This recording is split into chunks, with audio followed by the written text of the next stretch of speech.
लगी भैया पा लगी। स्वस्थ रहो मस्त रहो, रात भर महंगाई में व्यस्त रहो।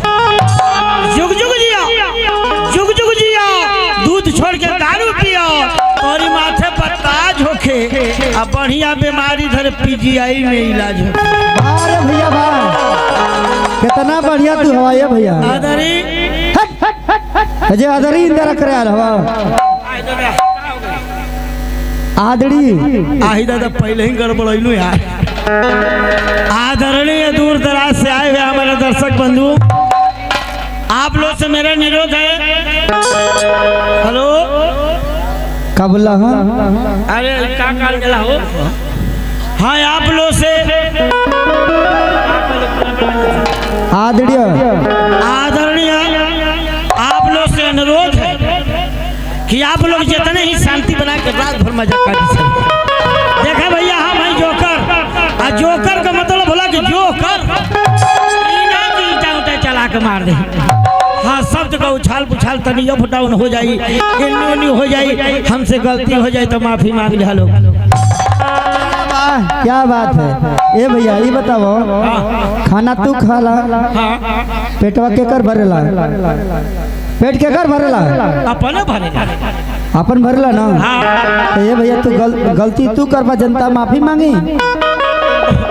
और यार ये तो ध्यान ही न देते। देखा भैया गलती हम करब आप लोग माफी मांगा, देखा भैया गलती हम ही करब हम ही मांगब, हमके तनी तनी दे दिया माफी। माफी अच्छा माफी है तनी माफ करियो तो हतना माफी आ जाए। ए मसाटर हाँ मास्टरों कई किस्म के, जैसे को शिक्षा देने वाला मास्टर, बिंजू मास्टर, हारमोनिया मास्टर, ढोलक मास्टर, नगरा मास्टर, एगो टेलर मास्टर जो कपड़वा सियल। कौन मास्टर हवा तू? कौन मास्टर हवा? है पार्टी का मास्टर है। तेरी बहन को भगवान सुखी रखो। गजब रे गजब, धन्यवाद।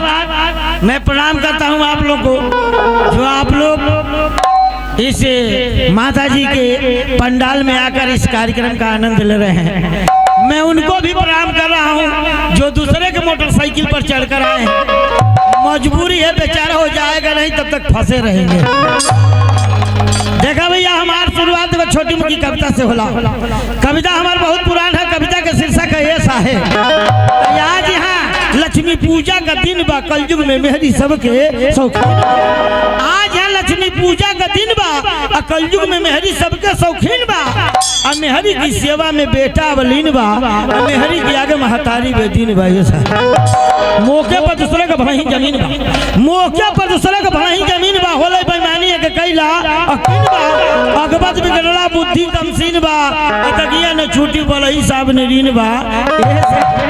जवानी में आगे अनहार हो जाला, जवानी में आगे अनहार हो जाला। करबा खराब लेकिन अच्छे बुझाला, नरके में जाई लेकिन जन्नत देखाला, आ करनी जगत में सबका गवाला। रहिया में देख लेला दूसरे के नारी, रहिया में देख लेला दूसरे के नारी, कैला मजाक और दे झला गाली। पोटल तो पोटल ने तो चप्पल निकारी, इज्जतिया बचाओ ने तो चुरकियों खारी।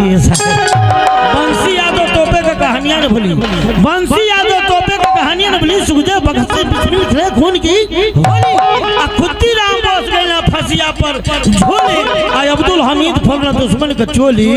ऐसा है भगत चंद्रशेखर आजाद क्रांतिकारी, भगत चंद्रशेखर आजाद क्रांतिकारी, महाबली लक्ष्मी से अंग्रेज कई बात अब का मेहरारू चला फैशन निहार ऐसा के देखबो मटगरिया में सटल कि ना हो। अब का मेहरारू चला फैशन निहारी, आ मौगा मरदवा के देश दे लगारी। एकरी पहले रहल कांग्रेस का शासन, एकरी पहले रहल कांग्रेस का शासन। बीपीएल अंतोदय पर पटवलस अइला मोदी दिहला खोद बंद करलो 500 1000 का। तवले तो 2020 आ गई, तवले तो 2020 आ गई है। चाइना से बीमारी कोरोना ऊपर अइले, लाखों करोड़ों लोग मर गए, बाद में जाके मेडिसिन बन पौला। ये है कहा कहीं कुछ कहलो न जाला, कहा कहीं कुछ कहलो न जाला। देशवा के नेता लोग करे ले घोटाला, आ कुर्सी खातिर में आपस में मार कई जाला। आ कविता बंसी यादव को बहुत ही निराला। ए मास्टर एक समय के बाद पहले के जमाना से अब के जमाना से कितना बदलाव हो गया। पहले के बारात जा तो दू रात जनवासा हचर के खा, आ जब ओसे तनी बदलाव भयल तब पंच खिचड़ी खवाई तक रुके लगा। दोपहरिया में महफिल वहफिल लगा के आवे लगल विदाई का। अब देखा कितना बढ़िया व्यवस्था है। पंच मार किरिच मार के सजमे जात बराती में बफर लगल था, हाउ हाउ खा के 10 बजे ले घरे चली आवत। तब पहले के बारात रहा, पहले के बारात पहले के बारात रहल, अब का बारात बलाई बा। बरतिहन के इज्जत करे में घरतिया लाखों करत उपाय। तब बाराती लेट करे घर ही, बाराती लेट करे घर ही। 9 बजे ले दुल्हा सजत बा, घराती के दुआरे पर पहुंचे पर 10 11 त धोड़ी तासा अंग्रेजी बाजा है नए में डीजे आयल बा। आधा बरतिया नचनिया बन के अपने सुख पगलाए। दारू पी के ऐसा नाचे, दारू पी के ऐसा नाचे जैसे मिर्गी आवत बा। जितना फुहर पातर गाना वही घरतिया के दुआरे घराती कहे चला पानी पीला, घराती कहे चला पानी पीला, बंद करा गाजा बाजा। अब बराती कहे कि नाचे तो पैसा लगल बा ज्यादा। नाचे गावे बजावे में, नाचे गावे बजावे में आधी रात पार हो गई।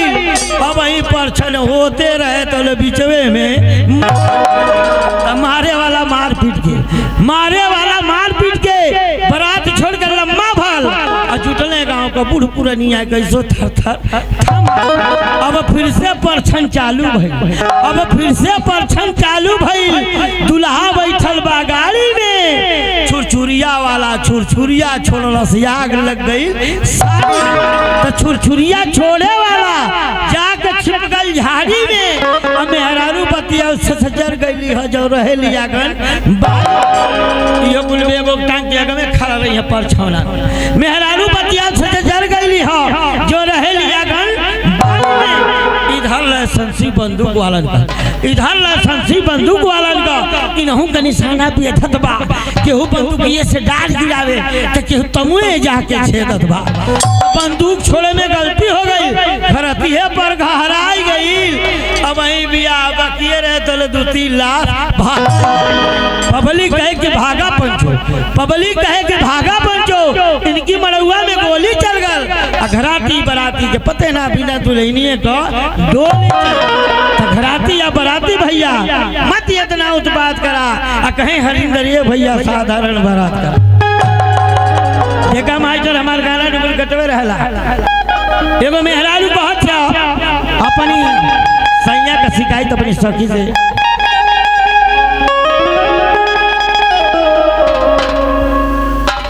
एक धैले रहा कहत कि सखी मोर पिया हो, अरे मुँह जोर पिया हो, अरे कचिया पी के भइल कमजोर पिया हो।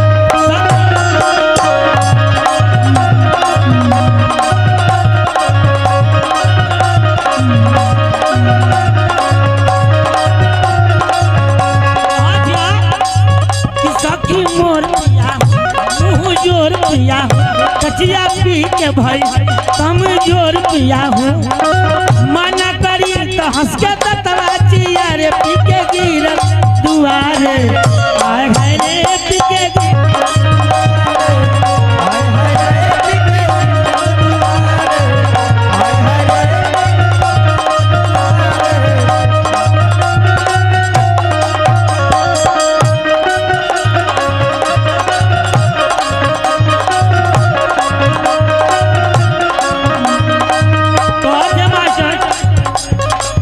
दौड़ दौड़ रोज रोज भटने पे जाल, नशा चढ़ेला तो बौरा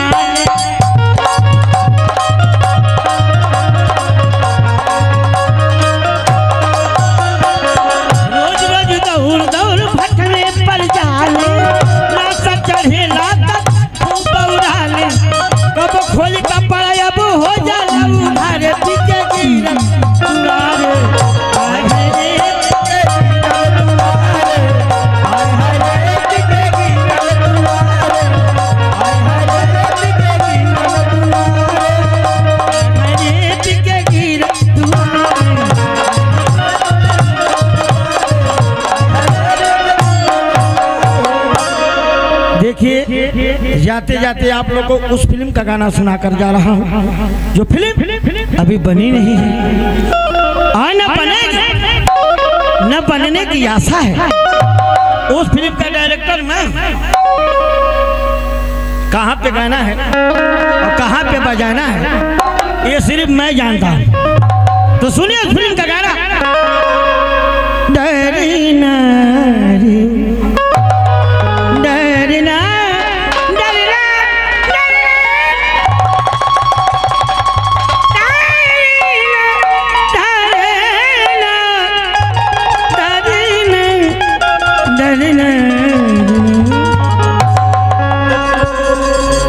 अच्छा तो अब हम चलते हैं।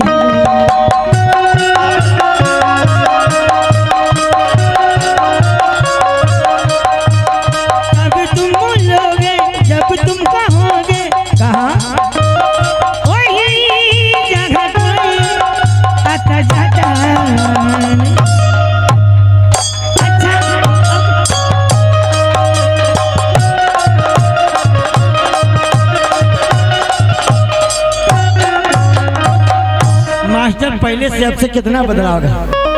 सन 1947 में जब भारत देश आजाद भल मास्टर साहब उस समय में फिल्मी गायिका लता मंगेशकर जी एगो राष्ट्रीय गीत गौली ऐ मेरे वतन के लोगों तुम आँखों में भर लो पानी, जो शहीद हुए हैं उनकी तुम याद करो कुर्बानी। सुन कर रोईटा खड़ा हो जाओ। मोहम्मद रफी जी गौला ये देश है वीर जवानों का जलपनों का मस्तानों, ये देश को यारो, ये देश को यारो क्या कहना, ये देश सोने का गहना।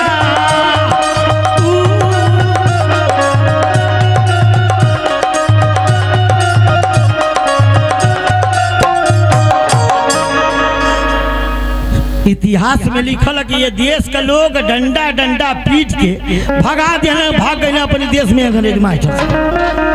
सन 1947 में तो भारत देश आजाद भले कि ओकरी पहले के बात बताते। इतिहास में लिखल कि सन 1920 में गांधी बाबा कांग्रेस पार्टी बनौल, कांग्रेस पार्टी के नींव धोना और दोनों छिड़ गए मास्टर। जब 1929 आयल तो भारत में केहू जानते ना रहल कि फिल्म का होला, पिक्चर का होले। प्रथम पिक्चर बनावे वाला भारत में पैदा के भल मास्टर दादा फाल्के बैनर तले बनल पिक्चर का नाम रहा राजा हरिश्चंद्र। वो व्हाइट कलर यानी सफेद में बनल, वो गूंगी रहे कहे से कि विज्ञान के पते न रहल के में आवाज कैसे भराई। तो प्रथम पिक्चर आई भारत में बिना आवाज का, पर्दा पर चले सादा, वही में आदमी वही में खाली आवे जाए आवाज तो रहबे ना, वो बोलबो करे से तो पते न चले कि का कहत हो, कहे से कि आवाज ना रहा। अब प्रथम फिल्म में आवाज आई सन 1931 में, जो पहली दाई आवाज लेके फिल्म आई। फिल्म का नाम रहा आला मारा।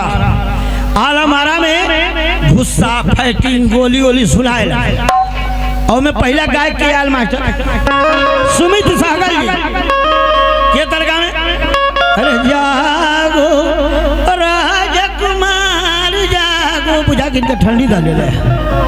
तो करीब आज में देश आजाद हो गया मास्टर। जब 1974 आया, 1974 में वो फिल्म आई बड़ धर्मेंद्र आशा पारिक, धर्मेंद्र डाकू बन के करबर आशा पारिक जोन बा एगो शादी में गावत है कांटा लगा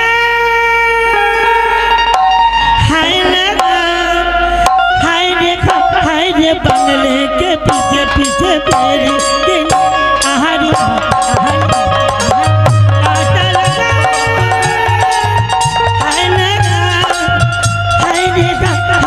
बंगले के पीछे पीछे तेरी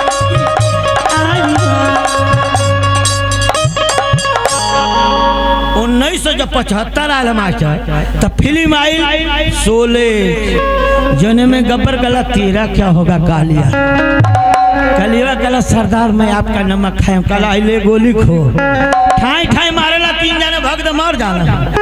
वही में एगो आइटम सॉन्ग बोले हम आरती बर्मन जी हेलन घघरा पहन के छिचिम छिचिम नाचत है एक थोड़ा गिटार लेके बजावत था गावत था महबूबा महबूबा महबूबा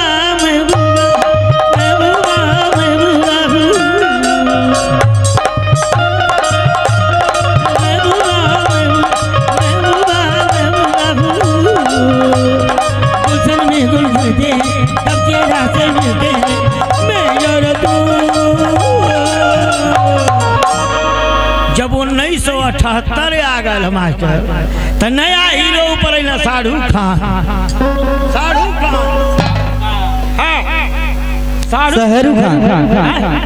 खान तोहर जीजा लगता ना का बड़ा मन से कहता लगा शाहरुख खान बड़ा याद कैले बना हो। हाँ शाहरुख खान एकदम शाहरुख खान अब बड़ा बैनर का पिक्चर आ गई सा अब बड़ा पर्दा पर हीरोइन गावत है केतर गावत है बारोर काहरे नया नया तो उठाए ना क्या करवा भाई हमार दोस्त ने तोहरे दोस्त गावत है हीरोइन गावत है मास्टर साहब कि देखा है पहली बार साजन की आंखों में प्यार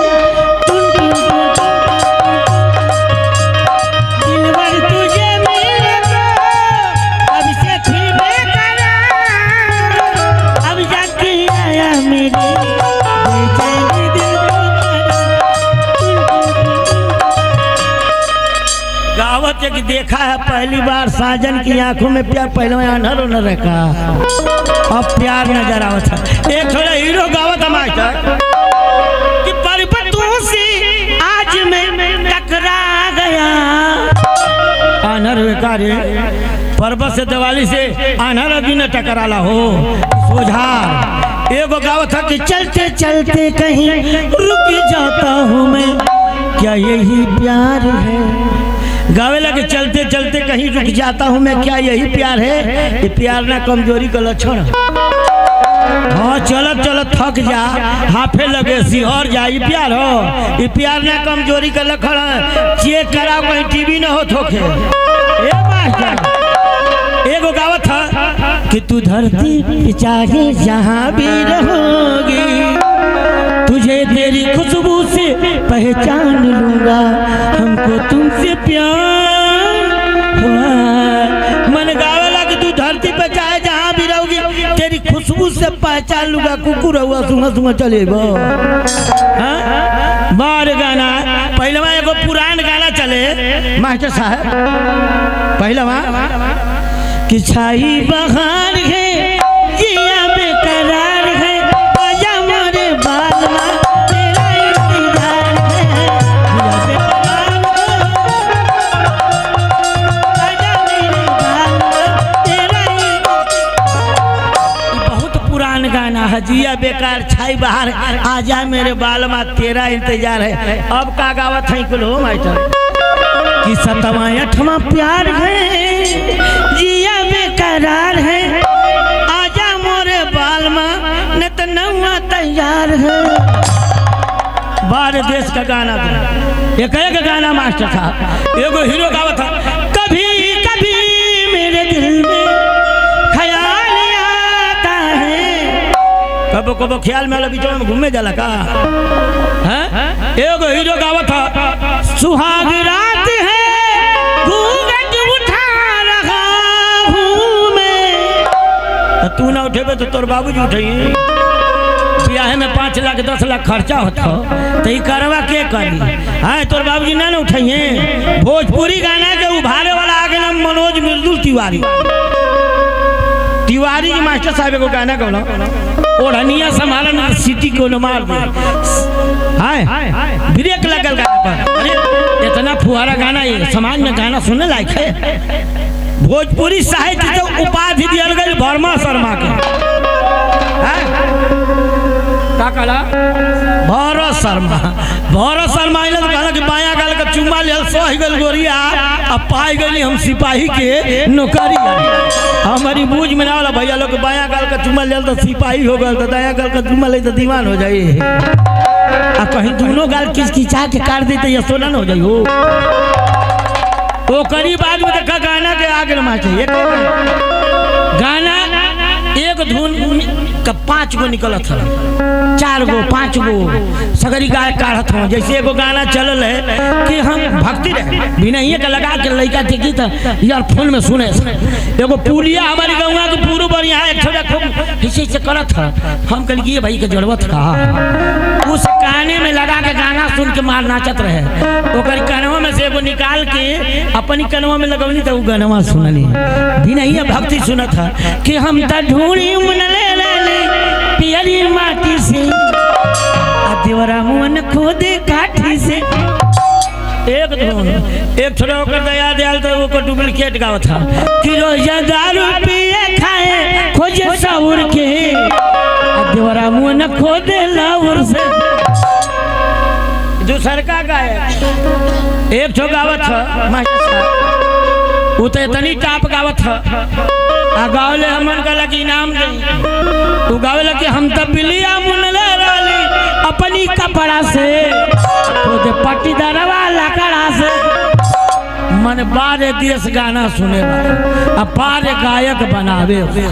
मास्टर साहब कोई लोग जात ना भाषण देता मने देश में एक गाना चलत है एक हिट ही कि अब हम का कहें तो एगो हमार डुप्लीकेट लगा दो भोजपुरी हमारा लगा दो छेरिया से नी मोर खसियावारी छेरिया से नी मोर खसियावारी कबहू करो भोला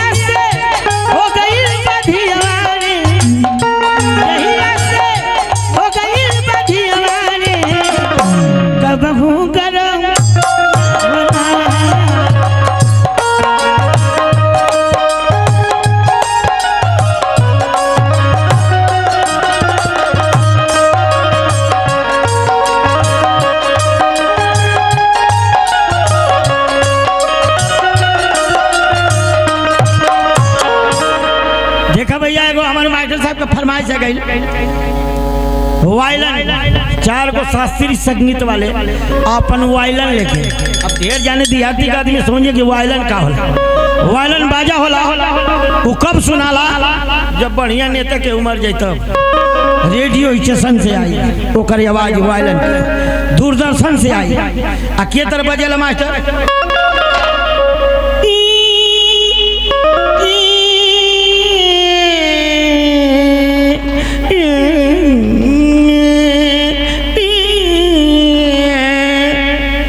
जब झंडा झुकल रहला तो दिन भर के तबोरी रेडियो स्टेशन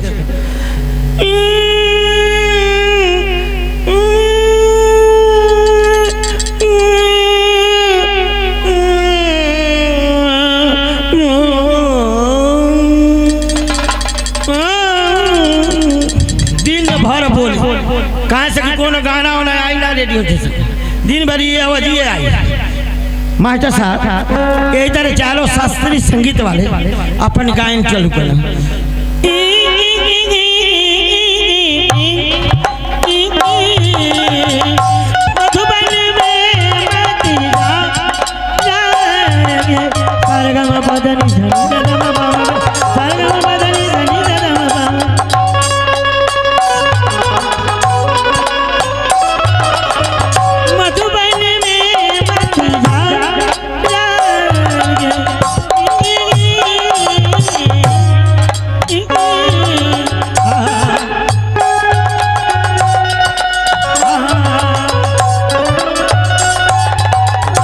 जैसे खेते में चौआ पड़ जाए आदमी मना करे लगे हाँ वैसे शुरू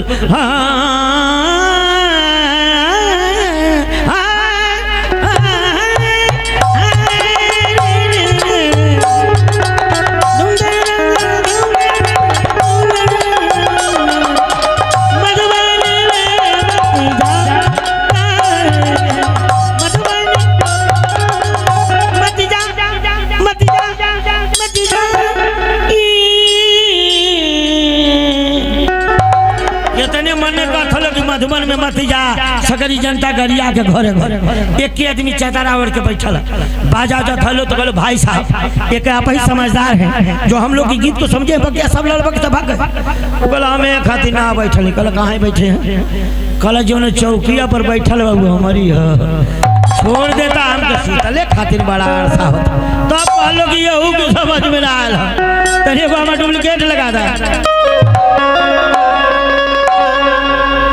कि यही ऐसे फाड़ देली लौकी तरैया कलुआ बढ़ के भइले बड़ी यार हो जाए बंडा ले आई मुरैया जाए बंडा ले आई मुरैया